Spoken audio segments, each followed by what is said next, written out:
나눌 성경 말씀 함께 보겠습니다. 오늘 로마서 강의 88번째 시간입니다.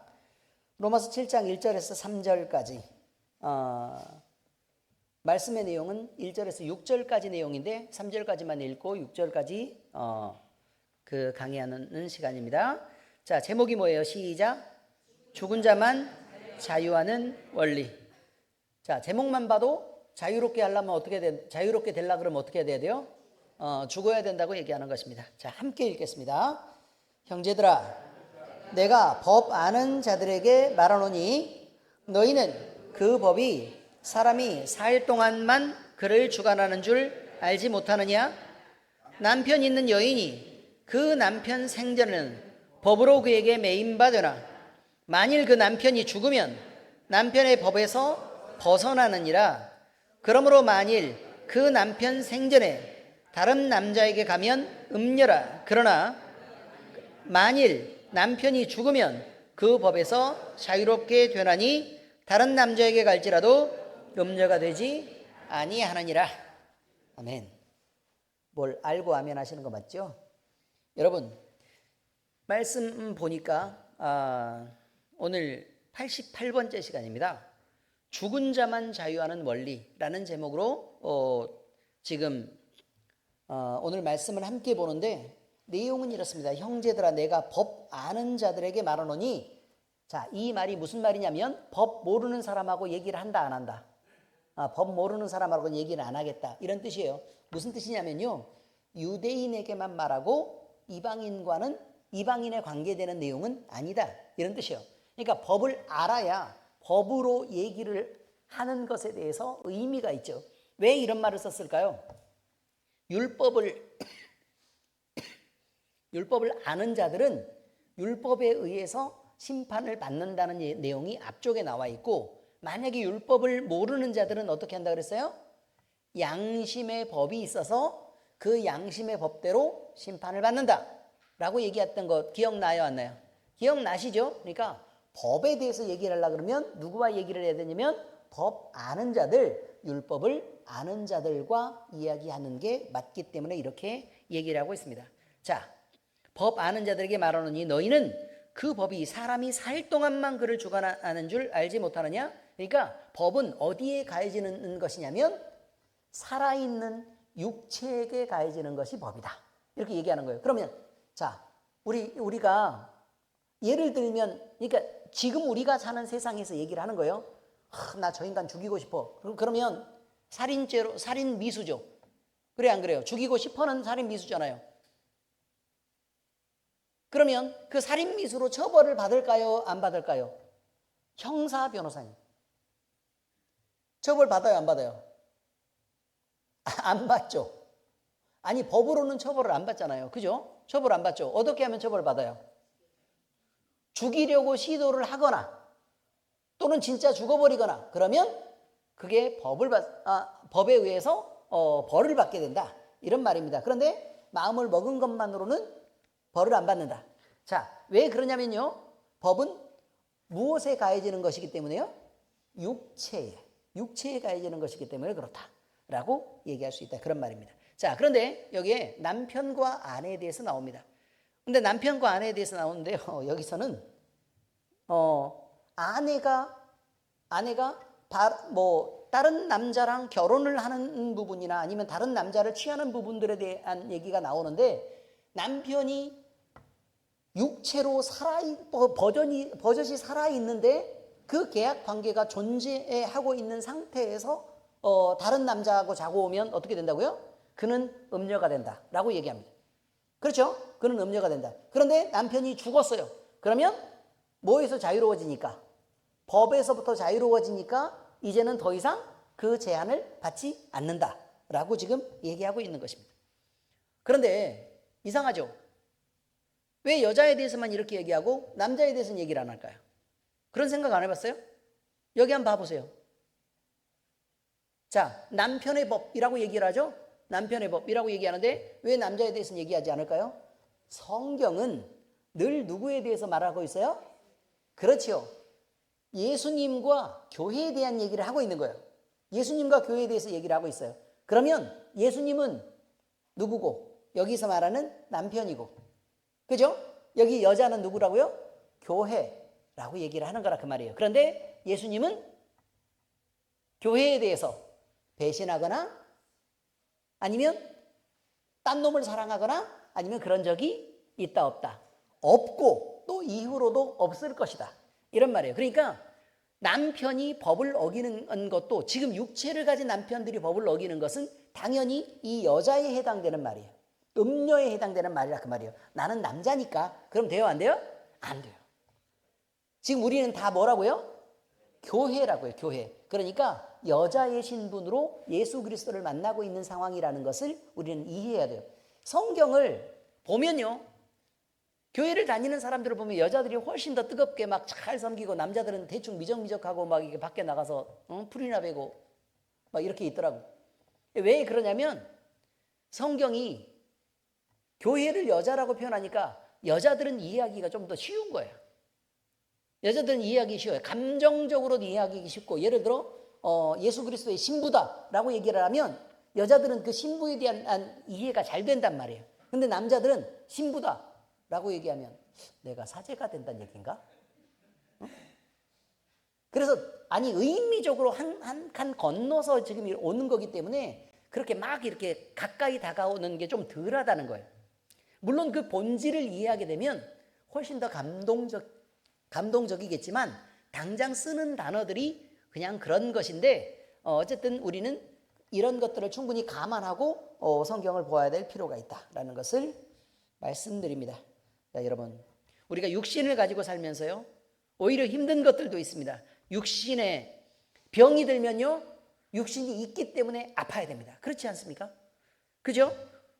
또 돈이 꼭 필요합니다. 먹고 살아야 되니까. 그렇죠? 이건 육신이 있기 때문에 그런 거예요. 자, 그런데 살다가 보니까 돈이 부족해요. 또 사업을 해야 되니까 또 돈이 필요해요. 그러다 보면 남에게 돈을 빌려야 돼요. 그럼 육신이 있으면 어떻게 해야 돼요? 돈을 갚아야 됩니다. 그 다음에 죄를 지어요. 그럼 죄를 지으면 육신이 있으면 어떻게 돼요? 벌을 받아야 됩니다. 그런데 이렇게 사람 사이에 여러 가지 관계들도 육신이 있기 때문에 불편해지기도 하고, 또 신경도 써야 되고, 또 심지어 건강을 위해서, 육신을 위해서니까 몸이 자꾸 아프고 늙고 그렇게 되니까 살이 찌지 않도록 관리도 해줘야 됩니다. 이렇게 복잡했던 일이 이렇게 있다 그 말이에요. 육신이 있기 때문에 그렇다는 얘기입니다. 그런데 이렇게 복잡한 일들이 만약에 죽어버리고 나면 밥을 먹을 필요도 없고 돈을 빌릴 필요도 없고 건강을 유지하기 위해서 매일, 그렇죠, 운동을 하면서 막 이렇게 관리할 필요도 없고 사람 사이의 관계도 막 그렇게 신경 쓸 필요도 없고 그냥 그렇다는 것입니다. 그래서 이제 육신을 벗어버리면 자유로워지는 일이 있다라고 얘기를 하는 것이죠. 그렇다고 죽으라라는 얘기가 아닙니다. 오늘 말씀을 잘 들어보셔야 됩니다. 자, 이렇게 살아있을 때 적용받던 모든 법도 죽으면 적용받지 않습니다. 또 여러 가지 필요들도 또 의무들도 꼭 하지 않아도 되는 상황이 생긴다고 얘기하는 거여서 모든 책임도 벗어버리게 되는 것이 바로 육신을 벗는 일입니다. 성경에는요, 율법도 이것들 중 하나라고 말하고 있습니다. 죄인인 인간이요, 육신이 있을 동안만 의로워질 기회를 갖습니다. 무슨 말이냐면 살아있을 동안에 예수님을 믿어야 된다. 만약에 죽어버리고 나면 그때는 이미 기회가 없다라고 얘기하는 거예요. 그러니까 육신이 있을 동안에 기회도 있지만, 그런데 그것들을 잘못 활용하면 어떻게 된다고요? 육신이 있을 동안에 영원한 벌에 처해지게 되는 일도 바로 육신이 있을 때 만나는 일이다라고 얘기합니다. 죄인인 인간은 육신이 있을 동안 의로워질 기회를 갖는데 죄의 육신은 율법의 틀 아래에 묶여 있잖아요. 법 아래에 묶여 있게 되기 때문에 완전한 의를 행함으로 죄의 구속을 얻을 수 있는 사람이 없다. 그러므로 예수 그리스도를 믿어서 구원을 얻을 수 있는 것도 육신을 가지고 있을 때만 있는 일이다 라고 얘기하고 있습니다. 여러분, 자, 이것이요, 육신이 있을 때 가지는 장점도 있지만 육신이 갖고 있을 때의 기회와 육신이 가졌을 때만 나타나는 어떤 우리에게 부여된 어떤 의무와 책임들도 우리는 늘 생각해 보면서 그렇게 살아야 되는 것이 바로 육신을 가졌을 때의 모습이라는 것입니다. 자, 그런데 오늘 말씀에서는요, 바로 이걸 얘기합니다. 육신이 바로 있을 때에는 자유롭지 않게 구속받다가 육신을 벗으면 자유로워지는 것은 무엇이 있을까라는 것에 대한 얘기를 하려고 하는 것입니다. 자, 첫 번째, 육신에게 지어진 법과 형벌은 육신이 죽으면 벗게 됩니다. 여러분, 혹시나요? 부정부패를 저지르고 만약에 다른 사람을 만약에 뭐 해코지를 하고 이런 여러 가지 범죄에 연루돼서 지금 현재 수사를 받고 있는 사람이 있습니다. 수사를 받고 있는 사람이 있는데 그 사람이 창문에서 떨어져서 막 이렇게 죽어버리는 그런 경우들도 있어요, 없어요? 있죠. 막 자살해버리고 이렇게 되죠. 그러면 이 사건이 죽고 나면 계속 수사가 될까요, 안 될까요? 왜 안 될까요? 그렇죠. 육신에게만 가해지는 것이 법이기 때문에 육신이 벗으면 기소권이 중지되고 맙니다. 맞나요? 네, 기소권 중지가 있다 그 말이에요. 그렇기 때문에 더 이상 수사를 받지 않게 되는 일이 생기게 되는 거다. 이런 말이죠. 성경은 이런 것들 중 하나를요, 결혼을 예로 들어서 설명하고 있습니다. 결혼한 사람에게 그들만 아는 구속과 제한을 말하고 있는데 남자나 여자가 결혼을 하겠다는 것은요, 둘이 배타적인 관계를, 그러니까 서로 상대에 대해서만 서로 의무와 책임을 지니고 다른 사람에게 대해서는 이제는 밀어내겠다는 약속도 함께 하는 것입니다. 예를 들면 남자가 여자에게 결혼을 하자라고 얘기했을 때 나는 당신만 사랑할 거예요. 이런 겁니다. 당신만 사랑할 거예요. 그리고 그럼 만약에 다른 사람은요, 이제 호감을 보이지도 않고 사랑하지도 않을 거예요 라는 말이에요. 내가 당신과만 육체적인 관계를 가질 거예요 라고 얘기하는 것입니다. 결혼한다는 건 그런 의미입니다. 만약에 밖으로 나가가지고 다른 이성과 그렇게 만나고 다니면 돼요, 안 돼요? 안 되죠. 그런 것입니다. 경제적인 것도 마찬가지입니다. 내가 결혼한다는 건 함께 성경적인 경제 공동체가 된다는 뜻입니다. 그리고 이 돈을 당신의 허락 없이 다른 사람과 함께 공유하고 내가 가진 있는 것을 내 맘대로 나눠주거나 하면 돼요, 안 돼요? 안 되죠. 아내와 반드시 이 남편과 아내는 함께 의논을 하고 이 돈을 서로가 인정하는 범위 안에서 지출을 하겠다라는 말도 함께 들어있는 것입니다. 뿐만 아닙니다. 만약에 자녀가 생기면 우리가 함께 육아를 책임지겠습니다. 함께 교육을 하겠습니다. 라는 것도 들어있습니다. 그러므로 가정을 유지할 때 우리가 이 의무를 같이 하겠습니다라는 거예요. 이 책임을 같이 하겠습니다라는 약속이 결혼 안에 함께 들어있는 거다. 요즘에는 이런 거 하기 싫어가지고요, 결혼 안 하고 대충 동거하다가 이렇게 헤어지는 부부들도 굉장히 많이 있고, 또 결혼을 했어도 또 이런 책임들이 너무 무거워서 쉽게 헤어지는 세상이 되었습니다. 문제는 뭐냐면 이런 것들이 이제 점점 시대가 이렇게 흘러가다 보니까 일반적인 게 되었습니다. 일반적인 게 되었습니다. 그래서요, 서로를 모르고 어떻게 결혼을 할까? 알아야 서로 결혼을 하지. 그러니까 함께 교제도 또 오랫동안 해보고 또 동거도 하고, 유럽 같은 경우는 대부분 다 그렇다고 얘기하더라고요. 동거를 안 하고 결혼을 하는 건 너무 이상하게 생각한대요. 그런 경우들도 이제 우리도 점점 선진국 문화권에 들어가면서 그런 일이 이제 일반적으로 되어가고 있습니다. 무엇이 옳다 그르다는 이야기하지 않도록 하겠습니다. 문제는 뭐냐면 어쨌든 결혼을 한다는 것은 함께 살더라도 예를 들어 동거를 하고 있는 중에 갖고 있는 의무감보다는 훨씬 더 무거운 의무와 책임을 지니게 되는 것은 맞다라는 얘기를 하는 거죠. 그렇게 되는 것은 맞다. 여러분, 그런데 이 법이 유효한 것은요, 서로 사랑할 때는 분명히 알게 됩니다. 결혼을 할 때 분명히 서로 사랑할 때는 알게 됩니다. 그래서 서로에 대한 사랑이 뜨거울 때는 예를 들어 다른 사람 말고 나만 사랑해야 돼? 라고 얘기할 때는 그거 너무 당연한 거 아니에요? 서로 사랑하니까. 의미를 아시겠죠? 무슨 뜻인지? 그리고 만약에 맛있는 걸 먹어도 다른 사람 말고 나하고만 먹어야 돼? 깻잎도 나만 띄워줘야 돼? 아시죠? 무슨 말인지. 깻잎 다른 예쁜 여자가 이렇게 깻잎 띄워달라고 이게 잘 안 떨어지네라고 이렇게 쳐다볼 때 깻잎 눌러주면 돼요, 안 돼요? 안 돼요? 뭐 그렇다면 그런 거죠. 근데 한 사람만 지극히 사랑하게 될 때는 다른 사람이 안 보여서 그걸 깻잎을 눌러줄 만한 마음이, 그런 관심 자체가 그쪽으로 안 간다는 얘기예요. 깻잎을 눌러주고 떼어준다는 뜻은 무슨 말이에요? 관심이 나뿐만 아니라 다른 사람에게까지 나눠져서 전달된다는 뜻이기 때문에, 그래서 이 여자는 싫다고 얘기하는 거예요. 나는 정말 싫어. 당신이 거기 나가서 딴 여자들한테 그렇게 자꾸 깻잎 눌러주고 그러는 거 난 정말 싫어. 정말 짜증나 라고 얘기하는 거죠. 그 마음 이해해요, 못해요? 이해해요? 이해하셔야 됩니다, 지금. 그래서 혹시나, 그러니까 당연히 되는 마음이어야 된다는 거예요. 당연히 되는 마음이어야 된다. 그런데 혹시나 그 마음에서 약간 빈틈이 생기더라도 당연한 것처럼 행동해야 된다고 얘기하는 것입니다. 그게 의무고 책임이에요. 아시겠습니까? 그럼 결혼하면 다른 사람의 깻잎을 눌러서 띄워주면 될까요, 안 될까요? 안 됩니다, 여러분. 전 그렇게 생각합니다. 나쁜 사람들입니다. 치는 또 뭐예요, 어디서? 자, 바로 이런 것입니다. 여러분, 우리는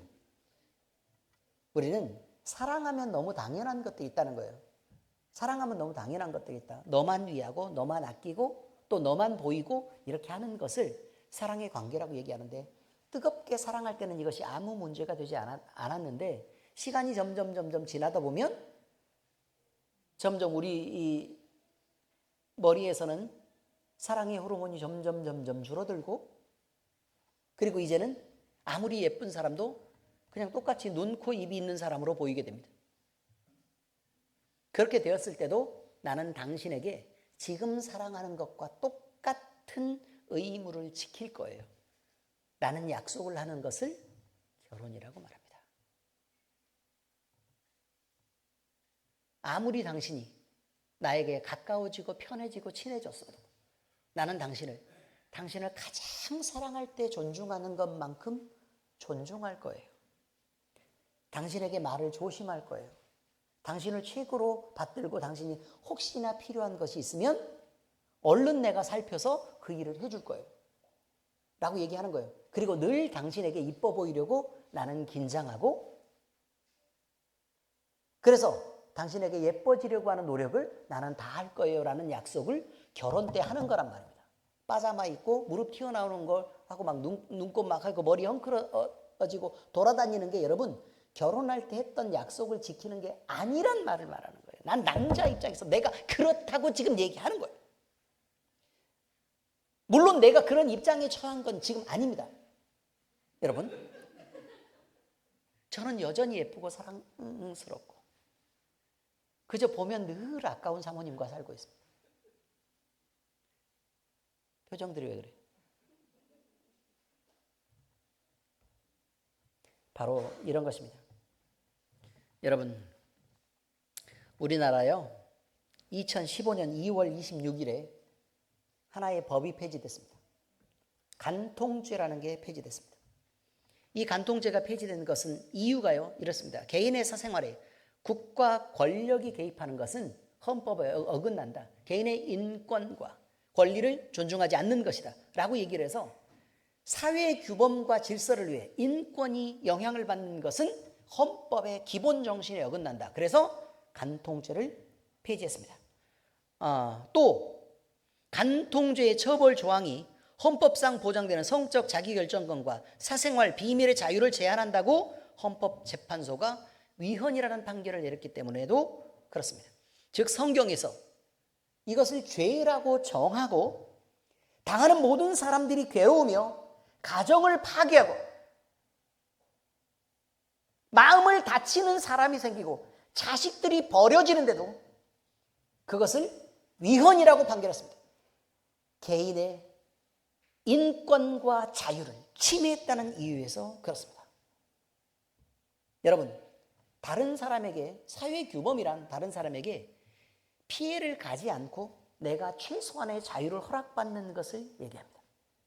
남에게 피해를 주면서까지 자기의 자유를 허락받으려고 한다면 그건 방임이지 자유가 아닙니다. 성경에서는 그렇게 얘기하고 있습니다. 당신 때문에 아픈 사람이 생기고 당신 때문에 괴로워하는 사람이 생기고 그러면 정당한 제도가 있습니다. 난 당신에게 요즘 사랑이 식었어요. 아무리 회복하려고 해보아도 나는 그게 회복이 되지 않아요.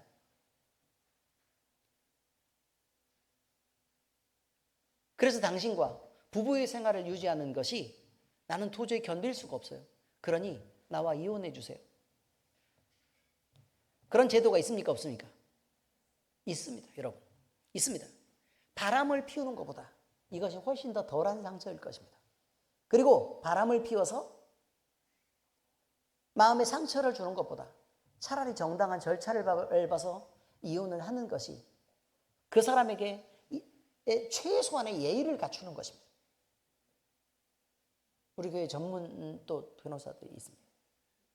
이혼 전문 아니고 민사 전문. 자, 여러분, 이것이요 죄가 아니라고 판결합니다. 하나님이 정해서 죄라고 얘기하는 것을 사람이 죄가 아니라고 말한 것입니다. 왜냐하면 하나님 중심인 사회와 사람이 중심인 사회, 다시 말해서 하나님이 최고인 사회와 사람이 최고인 사회의 가치가 다르기 때문에 그렇습니다. 사람의 손을 이미 들었습니다. 그리고 사람들은 자기들끼리 자기의 유익을 위해서 자기의 편리를 위해서 정한 규칙을 갖고 다른 사람에게도 옳다고 주장한다고 로마서 분명히 1장에 우리가 배웠던 내용 중에 있습니다. 로마서 1장 32절 같이 읽겠습니다. 시작. 그들이 이 같은 일을 행하는 자는 사형에 해나간다고 하나님께서 정하심을 알고도 자기들만 행할 뿐 아니라 또한 그런 일을 행하는 자들을 옳다 하느니라. 그런 일을 행하는 자들을 옳다고 얘기하는 이유가 뭐예요? 자기가 그 일을 행하고 있기 때문에 그렇습니다. 옛날에요, 얼마나 됐는지는 모르겠는데, 그 아침 방송, TV입니다, TV. 아침 방송에서, 가정을 갖고 있는 아내가 남자친구를 사귀는 것이 옳은가? 당신은 어떻게 생각하냐? 라는 것을 주제로 아침 방송을 진행한 적이 있습니다. 근데 그때 아침 방송을 진행하니까 대부분 댓글 다는 사람은 남자였을까요? 여자였을까요? 네? 대부분 여자였습니다. 대부분 여자였습니다. 그러면 대부분의 내용이 어떤 거였을까요? 어떤 것을 더 지지했을까요? 여러분 어떻게 생각하십니까? 아니, 남편이 있는 아내가 다른 남자친구를 사귀고 이렇게 하는 게 이게 타당하냐? 이게 말도 안 되는 소리를 얘기하냐? 라고 사람들이 대답했을 것 같습니까? 아니면 아니 남편에게만 굳이 알려지지 않으면 스트레스도 해소하고 그 다음에 오히려 가정을 지킬 때 남편에게 불만이 있는 것들을 다른 사람하고 나가서 이렇게 해소하고 오는데 그게 뭐가 잘못이냐? 이 1번과 2번들 중 어떤 게 더 많은 지지를 받았을 것 같습니까? 1번일 것 같죠? 이렇게 사람들이 거룩해야 됩니다. 그런데 2번이 무려 80%에 가까운 지지를 받았습니다. 정말 놀라운 사회입니다. 여러분, 우리가 하나님께, 그러니까 지금 여기는 익명의 문자들이 오는 것입니다. 익명의 문자들이 오면요, 사람들이 있는 그대로를 다 얘기를 해버립니다. 근데 그때에 적어도 적극적으로 댓글을 단 사람들은, 아침 방송을 보면서 적극적으로 댓글을 단 사람들 중에 80%는 어떻다고요? 바람을 피우고 또 다른 남자친구를 갖고 밖에서 스트레스를 해소하고 이렇게 하는 것들을 그냥 너무나 당연스럽게 생각하는 사회가 되었고 심지어 법으로도 그것을 인정했다는 거예요. 헌법이 인정하는 자유와 인권의 권리를 보장하기 위해서.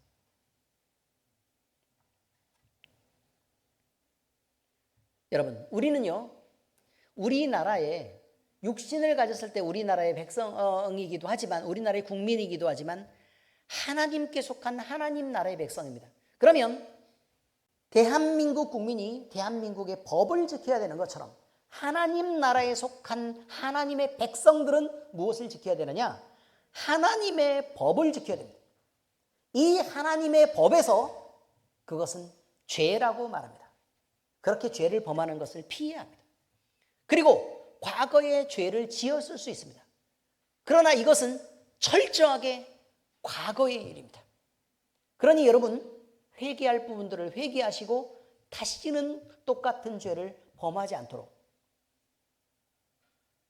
우리가 마음을 정돈하고 우리의 행실들을 다시 한번 점검할 때입니다.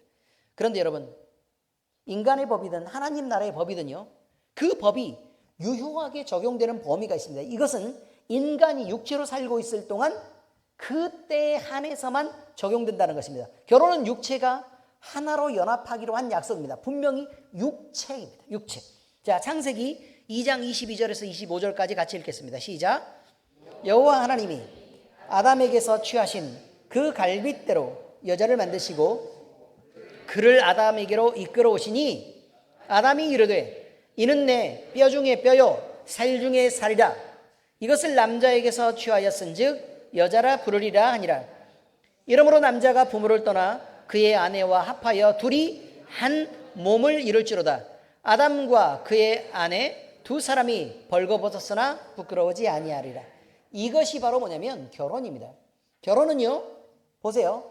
아담에게서 뭐가 나가요? 아담의 육체에게서 갈빗대를 빼냈다고 얘기하고 이 갈빗대를 취해서 뭘 만들었어요? 여자를 만들었다 라고 얘기합니다. 그리고 다시 이 떨어진 육체가 다시 하나로 합해지죠. 그죠? 이는 내 뼈 중에 뼈요 살 중에 살이로다 라고 얘기했으니까 갈빗대를 뺄 때 정말 뼈만 뺐을까요? 아니면 살도 붙어있는 상태로 뺐을까요?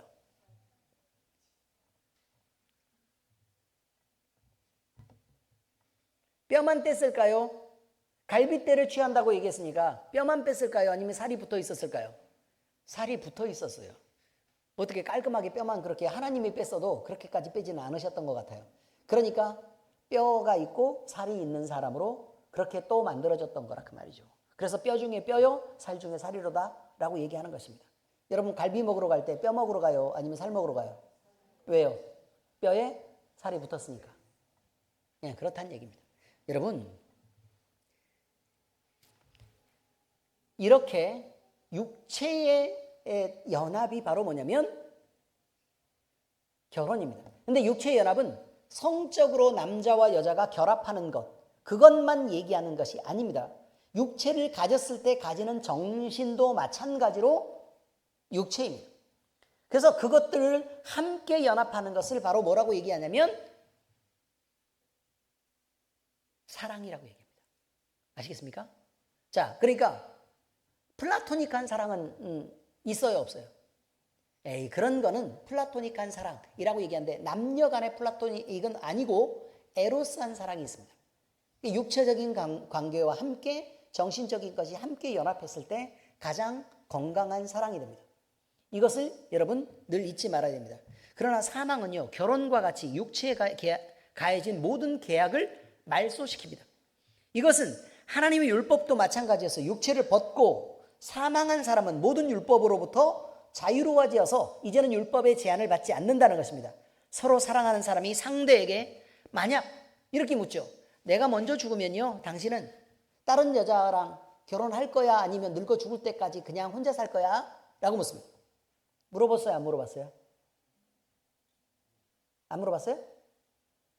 아니, 그런 얘기 자꾸 해요? 안 해요?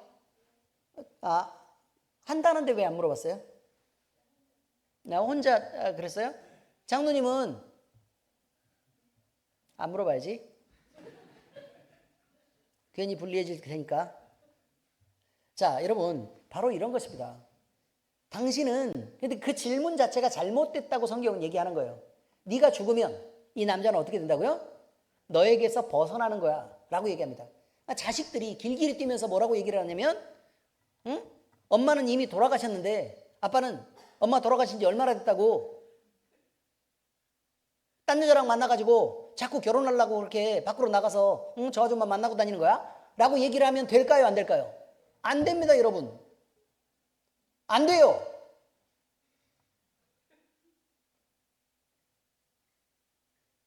아내가 죽으면 남편은 그로부터 어떻게 되는 거라고요? 자유로워지는 거라고요. 우리 아들한테 설명할 수 있어야 될 텐데.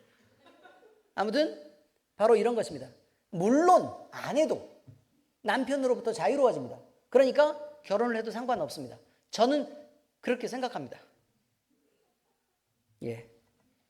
서로 사랑하는 계약 관계가 그렇게 마무리되는 것을 우리는 잊지 말아야 된다는 것입니다. 이처럼 유효한 몇 달이 존재하는 게 아닙니다. 죽으면 그날로 끝입니다. 아시겠어요? 바로 다음날 결혼해도 됩니다. 근데 사람을 구할 수 있어야 결혼하겠죠. 이처럼 육신에게 지어진 법도, 그 구속력도, 죄에 대한 형벌도 육신이 죽으면 모두 벗게 되는 것이 바로 성경의 원리라는 것을 첫 번째로 말씀드립니다. 두 번째, 그리스도와 함께 죽은 자는 죄의 정죄를 받지 않습니다. 무슨 말이냐? 우리 그리스도인들에 대한 분명한 선언이 있습니다. 그 선언은 뭐냐? 그것은 예수님을 믿는 것이 그리스도의 십자가와 함께 연합한 것이 되며 그와 함께 죽는 것이라고 선언한 것입니다. 자, 갈라디아서 2장 20절, 우리가 너무 잘 아는 말씀입니다. 자, 같이 읽겠습니다. 시작. 내가 그리스도와 함께 십자가에 못 박혔나니 그런즉 이제는 내가 사는 것이 아니요 오직 내 안에 그리스도께서 사시는 것이라. 이제 내가 육체 가운데 사는 것은 나를 사랑하사 나를 위하여 자기 자신을 버리신 하나님의 아들을 믿는 믿음 안에서 사는 것이라. 다시 말하면 내가 그리스도와 함께 십자가에 못 박혔다란 말은 난 죽었어 라는 말입니다. 나는 죽는다가 아니고 나는 죽었어. 나는 죽을 거야가 아니라 나는 죽었어. 과거형입니다. 과거형. 이미 죽었습니다. 그러면 무슨 말이냐면 예수와 함께 죽었다는 말은 예수님과 붙어 있다는 뜻입니다. 예수님과 붙어 있는데 그가 십자가에 못 박힐 때 우리도 십자가에 못 박힌 것이다라고 얘기하죠. 그럼 우리는 그때 죽었다는 거예요. 그때 죽었다. 그러면 우리의 육체에 가해지는 율법은 당연히 그것을 벗어버리게 되는 일을 우리가 만나게 된 거라 이런 얘기입니다. 여기까지는 이해를 잘 하셨죠? 그래서 이미 죽은 사람의 육체에 가해지는 법의 유효 범위를 벗어나는 것처럼 죄인이라도 결국 법으로 판단할 수 없는 일이 된다는 것입니다. 기속권 중지입니다. 무슨 말인지 아시겠습니까? 다시 말씀드립니다. 자, 우리가 있어요. 지금 우리가 있다고요? 우리가 있는데 이 사람은 나중에 심판을 받으러 가요. 하나님 앞에 간단 말이에요. 그러면 하나님 앞에 갔을 때에 우리는 예수님을 믿었기 때문에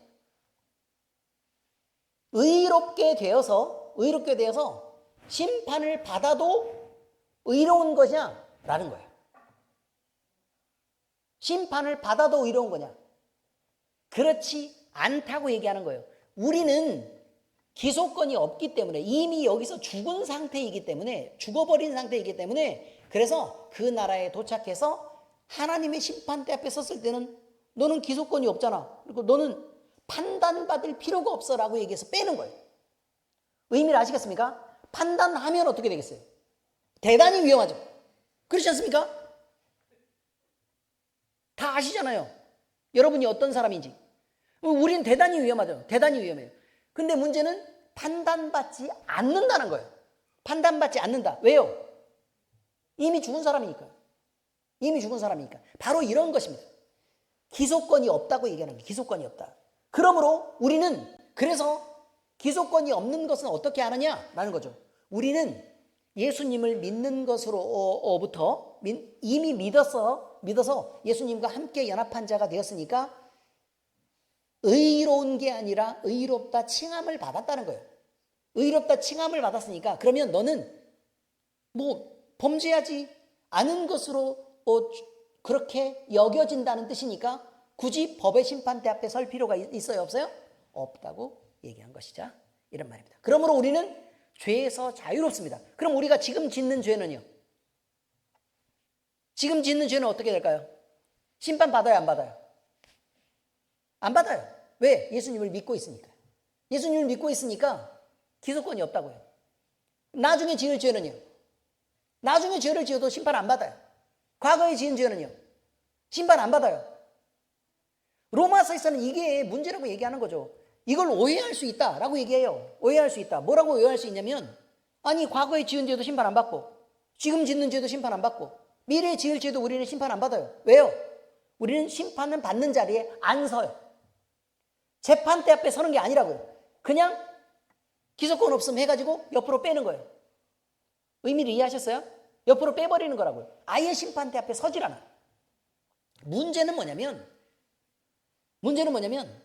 우리가 이렇게 죄에 대해서 심판을 받지 않기 때문에 그러면 우리가 마음대로 죄를 짓고 살아도 좋은가? 라는 부분에 대한 질문이 있고 그 질문에 대해서 사도 바울은 얘기하기를 뭐라고 얘기를 하는 거냐면 그런데 예수님을 주와 그리스도로 믿었다면 너희 마음이 하나님의 마음을 받았다는 뜻인데 그리고 성령 하나님이 너희를 이끌고 가고 있다는 뜻인데 그 마음이 그 양심의 법이 얼마만큼 죄에서부터 가깝다면 얼마나 괴로움을 당하겠냐고 얘기하는 거예요. 그러니까 너희는 그 죄를 미워하고 싫어하게 된다는 거죠. 그러니까 애초에 죄에 가까이 가지 않으려고 우리의 마음이 그렇게 작동하고 있는 상태이기 때문에 그러니까 굳이 죄로 판단하지 않아도 그래 너는 빼 라고 지금 얘기하는 거예요. 이해하셨습니까? 바로 그런 의미죠. 죄가 육신에 매여 있다는 것은요, 영적으로도 아주 대단히 큰 의미를 갖습니다. 죄의 매인 육신은 육체의 소욕에 이끌립니다. 육체의 소욕에 이끌립니다. 그러니까 우리가 예수 그리스도의 성령에 이끌리는 것이 아니라 뭐에 이끌린다고요? 죄의 매인 육신은 죄에게 이끌리고 세상에 이끌리고 계속 그렇다는 거예요. 자, 그래서요, 자기의 이익이 되고 또 자기 이익이 되는 방향으로 욕심을 부리게 되고 그것을 누리지 못해서 안달인 삶을 살게 됩니다. 왜냐하면 이것은 한 가지가 부족하기 때문에 그렇습니다. 뭐가 부족하냐면 예수 그리스도요. 예수 그리스도를 더 많이 알면 주님이 얼마나 나를 사랑하시는지 알면 그 감정이 우리에게 순수하게 다 전해지면 우리는 그 마음만으로도 너무 충분할 텐데 그 충분함을 경험해 보지 못했으니까 자꾸 다른 걸로 보충하려고 애를 쓴다는 거예요. 그렇게 된다는 거예요. 그러니 우리에게 뭐라고 얘기를 하고 있는 거냐면 너희가 만약에 세상에 막 욕심을 부리고 막 좋은 것들 누리고 살고 싶고 막 이렇게 한다 그 말이에요. 그러면 그런 사람들에게 뭐라고 얘기를 하냐면 우리가 예수 그리스도를 알자라고 말하는 거예요. 여러분, 우리 교회는 공부 열심히 시키는 편이죠. 대충 공부를 안 하고 막 이렇게 대충 미정미정 넘어가고 그런 식으로 하면 안 됩니다. 여러분의 과정이 있을 때 여러분의 권리가 뭐냐면요, 여러분을 가르치는 선생님이 있을 거라고요. 1:1 사역에서. 그죠? 그럼 여러분이 궁금한 거에 대해서 열심히 물을 수 있을 권리가 있어요. 그리고 선생님은 그걸 대답해 줄 의무가 있어요. 질문을 하면 하나님에 대해서, 예수 그리스도에 대해서 궁금한 게 있잖아요. 그죠? 그러면 많이 질문해서 알아야 돼요. 왜? 알아야 내가 주님을 알고, 주님을 알아야 그 감정도 알고 느끼고 주님을 인격적으로 내가 영접할 거 아닙니까? 그래야 죄의 세상으로부터 자유롭게 나도 살 수 있는데 내가 자유로울 권리를 선생님이라는 사람들이 열심히 안 해주니까 그냥 사람 눈치만 보고 예수 그리스도를 정확하게 안 가르쳐 주니까 그 권리를 박탈당한다는 거예요. 가르치시는 분들은 똑바로 잘 들으세요. 여러분이 제때 예수 그리스도를 못 가르치면 이분들은 자유하고 행복할 권리를 박탈당하는 것입니다. 질문이 있을 때 잘 받아주세요. 궁금한 것이 무엇인지 물으세요. 그리고 반드시 그걸 설명해 줄 수 있어야 됩니다. 여러분이 교육을 담당하고 나서 너무 쉽게 그걸 생각하고 있는 것 같아요. 여러분, 교육 지나가잖아요? 그럼 다시는 그 교육이 평생 돌아오지 않습니다. 왜 책임을 다하지 않습니까? 시간 때우고 넘어갈 일이 아니라 교육 교재 안에 들어있는 내용을 성실하게 가르치세요. 아멘? 소리가 작아요. 아멘? 반드시 그 책임을 다하세요. 바나바도 마찬가지예요. 제가 허영애 집사님한테 얘기했습니다. 바나바가 뭐냐? 라고 얘기했어요. 그랬더니 허영애 집사님이 그냥 잘해주는 거라고 생각했습니다. 근데요, 여러분, 제가 그렇게 얘기했습니다. 바나바란 허영에게 신의정이다. 이렇게 말했어요. 그랬더니 바나바 한다 그러면 부담을 전혀 안 갖고 있다가 허영에게 신의정이라 그러니까 부담이 어마어마하게 밀려. 맞죠? 아니었어요? 그게 가능하냐부터 생각했겠죠. 그죠? 허영에게 신의정이다. 그런 표현을 했습니다. 허영애 집사님이 지금 세워져 나가고 있는 모습이 신의정 간사님의 바나바적 헌신에 의해서 만들어진다는 사실. 물론 주님이 이끄시고 주님이 은혜를 주신 것이 당연히 거의 100%입니다. 그러나 사람의 헌신과 노력이 그때 있었다는 사실을 잊으면 안 됩니다, 여러분. 여러분이 바나바를 똑바로 못하면 여러분께서 배운 사람들은 그렇게 여러분에게 배운 대로 바나바를 하게 됩니다. 바나바는 바울이 자기보다 더 위대하게 세워질 때까지 자기의 자리를 양보했던 사람입니다.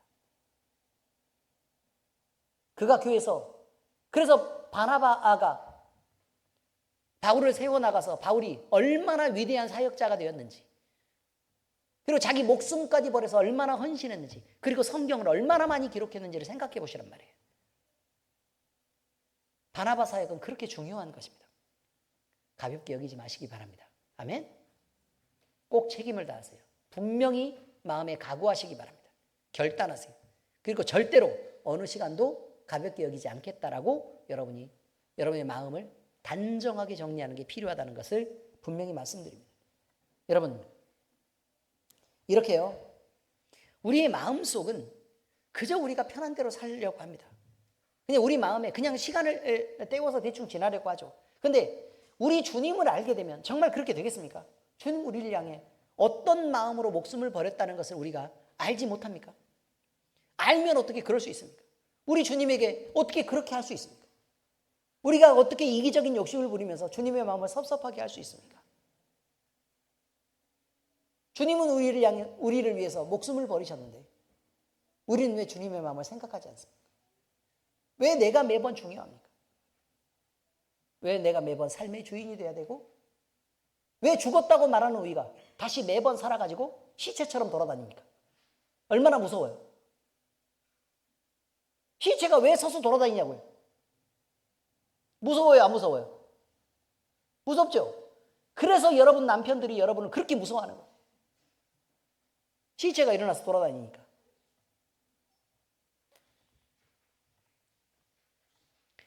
야고보서 1장 14절에서 15절 그렇게 말합니다. 오직 각 사람이 시험을 받는 것은 자기 욕심에 이끌려 미혹되면 욕심이 잉태한 즉 죄를 낳고 죄가 장성한 즉 사망을 낳느니라 라고 얘기합니다. 결국 사람의 욕심이 점점 자라가서 죄를 짓게 되고 그 죄가 쌓이고 쌓여 결국 사망에 이르는 것입니다. 결국 영적으로는요, 사람의 욕심이 인간으로 하여금 죄를 짓게 만들고 그렇게 죄를 따르는 행동들이 육체와 그것을 섬기는 마음을 기쁘게 할 것처럼 보입니다. 당장 죄를 지으면 나에게 이익이 될 것처럼 보이지만 그렇지 않습니다. 그건 순간뿐이고 결국 영혼을 병들게 해서 영원한 죽음으로 내모는 것입니다. 마치 술, 담배를 하는 것, 마약을 하는 것과 같습니다. 당장은 만족이 있는 것처럼 보입니다. 그러나 그것들은 점점 몸을 병들게 할 것입니다. 그리고 결국 죽음으로 내몰게 될 것입니다. 그런데 성경은 이렇게 죄에 대해서 고통당하는 영혼에 대하여 살 소망을 제시합니다. 단 한 가지, 그 소망은 예수 그리스도입니다. 예수 그리스도와 연합한 자가 된 교회가 되라고 얘기합니다. 그리고 주님과 함께 살아가라고 얘기합니다. 그리고 그렇게 함께 살아가라고 얘기하는 것은 주님과 같이 하는 존재, 그런 아이덴티티를 갖는 것뿐만 아니라 그의 능력 면에서도 우리로 예수 그리스도의 능력으로 충만해져 가라고 얘기합니다. 뭐에서도 충만해지라고요? 능력으로도 충만해지라고요. 다시요. 뭐로 충만해져요? 능력으로도 충만해지라고요. 다시. 뭘로 충만해지라고요? 능력으로 충만해지라고. 왜 구질구질하게 사냐 그 말이에요. 주님과 하나이면 그의 죽으심과도 하나고, 그러므로 우리는 죽을 죄의 육신은 예수 그리스도의 십자가에 못 박을 때 이미 죽였습니다. 그리고 이미 살아난 것은 우리는 교회로서 살고 있는 것입니다. 예수 그리스도의 생명이 우리와 함께 있고 우리를 채웠다는 의미입니다. 그리고 그의 마음과 생각과 그가 가진 계획이 우리 안에 충만하다는 뜻을 말하고 있습니다. 그러므로 우리는 예수 그리스도가 기뻐하는 삶, 하나님이 기뻐하시는 삶을 사는 것이 그리스도인의 모습이라고 얘기합니다.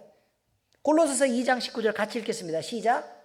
머리를 붙들지 아니하는지라 온 몸이 머리로 말미암아 마디와 힘줄로 공급함을 받고 연합하여 하나님이 자라게 하심으로 자라느니라. 결국 우리를 컨트롤하는 것은 예수 그리스도여야 된다는 얘기를 말하고 있는 것입니다. 그러므로 육신이 바라는 세상의 가치는 허무한 것이 되고 예수 그리스도가 바라는 가치가 우리를 채우고 우리를 이끌고 우리를 다스리는 삶을 살게 되어야 된다는 것이죠. 골로새서 2장 20절 같이 읽겠습니다. 시작. 너희가 세상의 초동학문에서 그리스도와 함께 죽었거든 어찌하여 세상에 사는 것과 같이 규례에 순종하느냐. 이미 예수님을 믿는 순간 우리의 죄의 정죄는 끝났습니다. 그러므로 이제 우리를 이끄는 것은 육체의 즐거움을 따르는 죄의 소욕이 아니라 하나님을 향한 영혼의 만족이 되어야 된다고 얘기하는 것입니다. 자, 이제 말씀을 적용합니다. 예수님을 믿는 형제여, 자매들이여 자유하시기 바랍니다. 육체를 지배하던 억압하는 율법은 우리에게서 이제 무의미합니다. 왜냐하면 육체에 속한 우리로 살 때 당하던 모든 죄의 권세가 우리가 죽음으로 이미 벗어졌기 때문에 그렇습니다. 그러므로 병든 몸이 우리를 괴롭게 할 권리가 없습니다. 그러므로 우리는 기도하면 나을 수 있는 것입니다. 아멘? 그리고 세상의 즐거움과 말초신경을 자극하는 육체의 즐거움이 우리를 유혹할 수도 없습니다. 그러므로 우리가 선포하고 기도할 때 반드시 우리는 하나님을 향한 기쁨과 즐거움으로도 충만하게 채워질 수 있다는 것입니다. 세상의 권력과 많은 재물로도 우리를 포로 삼을 수 없습니다. 우리를 묶는 것은 오직 그리스도가 우리에게 베푸신 그 사랑의 매인뿐입니다. 우리는 이미 더 큰 만족과 기쁨과 성취가 되시는 예수 그리스도를 가졌습니다. 그리고 그를 가진 그 만족만이 우리를 이끌 수 있기 때문에 우리는 그리스도인이라고 부르는 것입니다. 그리스도가 담겨있는 사람. 꿀단지 뜻이 뭐예요? 꿀이 담긴 그릇입니다. 그리스도인은 뭐예요? 그리스도가 담겨있는 사람입니다. 그러므로 주 안에 있는 사랑하는 형제들이여 죄와 율법으로부터 자유롭기 바랍니다. 디모데후서 2장 11절에서 13절 같이 읽겠습니다. 시작. 미쁘다 이 말이여 우리가 주와 함께 죽었으면 또한 함께 살 것이요 참으면 또한 함께 왕노릇할 것이요 우리가 주를 부인하면 주도 우리를 부인할 것이라. 우리는 미쁨이 없을지라도 주는 항상 미쁘시니 자기를 부인하실 수 없으리라. 우리는 믿을만하지 않지만 주님은 믿을만하다는 뜻입니다. 우리는 우리를 신뢰할 만하지 않지만 주님은 주님 자체로서 신뢰할 만하다는 뜻입니다.